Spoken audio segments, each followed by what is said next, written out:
Apparently, Gayle King is under fire yet again because she's interviewing another situation where we're dealing with the similar allegations as Russell Simmons, R. Kelly, and now the late Kobe Bryant. Gayle King is in this interview interviewing Lisa Leslie, who plays for the WNBA, who is a close, dear friend of Kobe Bryant. The world is not happy about what Gayle is doing at this point. Celebrities in the like are aware of the tactics that Oprah and Gayle are doing. They are calling them out. Check out this interview, y'all. And I love how Leslie, by the way, how Lisa handled this interview. I thought she was brilliant, just very sweet, being humble herself, but yet strong. Take a listen. Which one did he sign? Oh, that one's both signed. of them. For years, WNBA star Lisa Leslie has had Kobe Bryant's jersey on display in her home. But since his death, it's taken on a special meaning. He will be missed, but he will not be forgotten, that's for sure. They met when Bryant was only 18 years old, before his rookie season with the Los Angeles Lakers and Leslie's debut with the Sparks. The two quickly became rising stars in LA basketball and grew close. What do you remember about when you first met him? I would go to the house and he'd be like, Lise. I'm like, what? Lise, come here. Watch this. So he's watching Jordan videos. Michael Jordan videos? Michael Jordan. He's clicking the pause and look, Lise, watch. So he studied Michael Jordan. Beyond studied. I mean, he would obsess over watching these videos. He imitated everything Jordan did. Like? If you watch Kobe's interviews, like the way he talks, the way he moves his mouth, when he licks his lip, when he puts his tongue out when he played, everything was about Michael Jordan, and that's the player that meant everything to him, and he wanted to be great. Not good, but great, like Michael Jordan. When people say arrogant and aloof, that's not what you remember about him. I know it's so Well, interesting there to people is that know him. arrogance. There is arrogance. Absolutely, but the arrogance is not in everyday life. The arrogance is in the world of basketball. On the basketball court, you're On saying? the basketball court, no, you're not my friend and I'm not your friend. And it's either kill or be killed. I'm gonna attack you. I'm going for the jugular at all times. What does Kobe's death, what does his loss mean to women's basketball? You know, he was really making change. Was he? Yes, he's How so? changing the mindsets of other men more than anybody else. He's giving us, he's validating us, if you will, these young ladies who are out there playing, the fact that he's enjoying and being entertained by great basketball. It made other men feel, I'm hoping, like, what is this about? Like, it's good. I've heard that sometimes he would spend more time at WNBA games now than he would at the Lakers games. True? Is that Well, true? it's true, but I think it's also because Gigi wanted to see certain players and she was into it. And he talked about just, you know, I remember seeing him, he was like, Lise, she got it. You know, he was just like, she got it. It's tough, Lisa, looking at the pictures of him and Gigi together playing basketball, sitting on the sidelines. It really does take your heart and rip it out when I see those pictures. Yes. We know what Kobe's accomplished, but Gigi she didn't have the full opportunity to do that, because you just know that she had the mentality.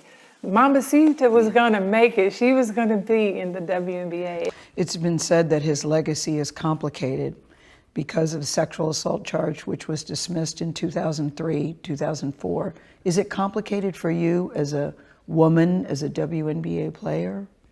It's not complicated for me at all. Even if there's a few times that we've been at a club at the same time. Kobe's not the kind of guy, never been like, you know, Lise, go get that girl or tell her or send her this. I have other NBA friends that are like that. Kobe's, he was never like that. I just never have ever seen him being the kind of person that would do something to violate a woman or be aggressive in that way. That's just not the person that I know. But Lisa, you wouldn't see it though. As his friend, you wouldn't see it. And that's possible.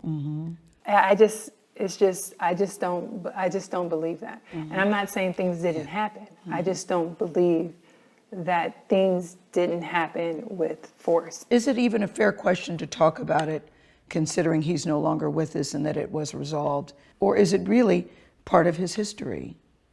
I think that the media should be more respectful at this time. It's like if you had questions about it, you've had many years to ask him that. I don't think it's something that we should keep hanging over his legacy. I mean, it went to trial. Yeah, it was dismissed because the victim in the case refused to testify, so it was dismissed. And I think that that's how we should leave it. It is interesting to me how deeply his death has affected so many different types of people. Why do you think people are so deeply affected, in many cases by a man they did not know? I really think it's the idea that you rooted for him or you didn't, but that was an emotion evoked either way. You know what I keep thinking, Lisa, as often as a case, it was probably just another ordinary day for them. And then in seconds, your life is forever changed. Forever changed. It reminded me about the quote about joy and sorrow are inseparable. And it's just that, like, sorrow has been awakened in my life, in their lives, in the world's lives.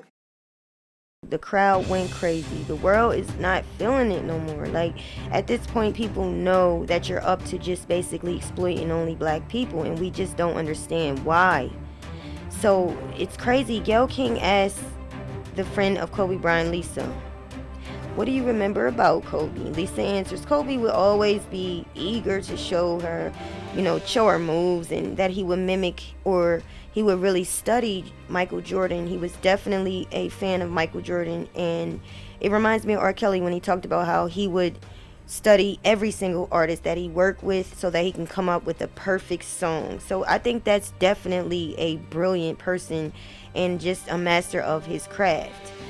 One thing I did notice about this interview is that Gayle, she tried to open Lisa up. She tried to open her up by asking more friendlier and just kinder questions that can get Lisa to trust her. And as soon as Lisa trusted her, then she hits her with the question about his past. I like how Lisa said, well, that's where we'll leave it, in the past. Why didn't they ask about this stuff when he was alive? It makes so much sense. You wait for the man to pass away for you to jump on an interview. It's just like no sensitivity to the fact that this man has other daughters that survived, and he has a wife, and the fact that he has a family. And Gayle is so eager to exploit his death. It was 2003, and the case was dismissed, and even in that conversation, Gayle was like, yeah, it was dismissed because she didn't show up. So don't undermine it. Like, Gayle, she's undermining the fact that the case was dismissed, or regardless. Like, I just don't understand a lot of these so-called women. You have the ultimate justice, like, and it's not anything to marvel over. Like, the man is passed on, and it should not even be a question about what happened in 2003. The situation is done, it's sealed. There seems to be other people more interested in pursuing anything to do with that 2003 situation over the person that was actually involved. Lisa was very stern. She said, I don't believe it. And Gayle's like, well, you wouldn't see him like this, because Gayle was saying, because you're a friend, you're not going to see him in this light. Lisa's like, no, I don't believe he did it, and I don't believe that it was forced. So basically, Lisa is letting you know that this is not something he does. It wasn't forced.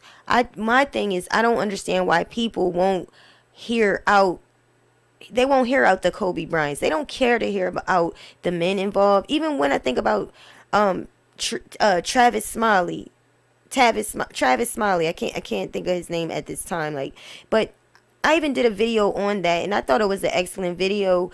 I liked how he took up for himself. He was not going to let PBC win. He's still in trial to this day. He makes it known. He has proof. He has evidence that this was consensual with text messages. And it seems like they still don't want to hear him out. So, yeah, the people are upset, I'm trying to tell you, to the point where Gayle responded. Let's see what she had to say, honey. And to criticism surrounding her discussion with Leslie. I understand why people are upset seeing that clip out of context, she said. I hope they will now watch the entire wide-ranging interview. We had asked a long-time friend of Kobe Bryant's to talk to us about his legacy and their friendship, and Lisa Leslie did exactly that. About halfway through the interview, King brought up the allegation against Bryant.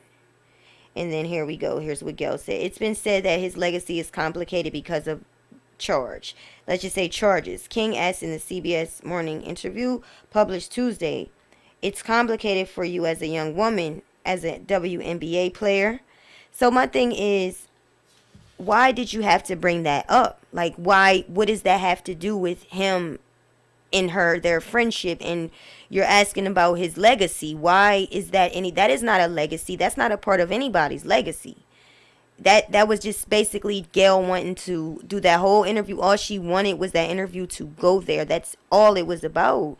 And men of color all over, celebrities and everything. I saw Snoop Dogg. I saw Ricky Smiley just have an issue with her. Now at this point, I'm glad they're finally speaking up, because now they can't deny, they can't deceive themselves. They see that there is an agenda. There's an agenda, and Gayle and Oprah, they have one, okay? So I just want to read just some tweets of what the people are saying, and let me know what y'all think, by the way. Are you outraged? Are you thinking, like, this is really affecting the world at this time?